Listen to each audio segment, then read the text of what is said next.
Hello guys, हमारा आज का नया टॉपिक है Coulomb's law. Coulomb's law states that the force of interaction between two charges is directly proportional to the product of their charges and inversely proportional to the square of the distance between them.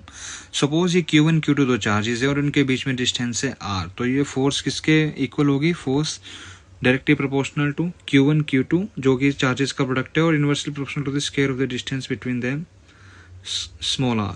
ठीक है, जब भी आपका proportionality का sign हटेगा तो यहाँ पे कांस्टेंट ऑफ प्रोपोर्शनैलिटी आएगा, that is your k। Okay, और जो k is known as electrostatic force constant, जिसका वैल्यू है k इज इक्वल टू 1/4πε0, और इसका जो मैथमेटिकल वैल्यू आता है 9 × 10⁹ newton metre square coulomb inverse square.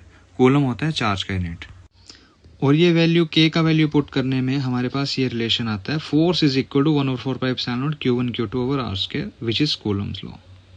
यहाँ पे जो एप्सिलॉन नोड है वो है absolute electrical permittivity of the free space, मतलब फ्री स्पेस कितना अलाउ करता है, कितना परमिट करता है इलेक्ट्रिक फील्ड लाइंस को अपने थ्रू पास करने में। ठीक है, ये जो 9 × 10⁹ है, ये वैल्यू कैसे आती है आप कमेंट सेक्शन में से पूछ सकते हैं अगर कोई डाउट होगा तो।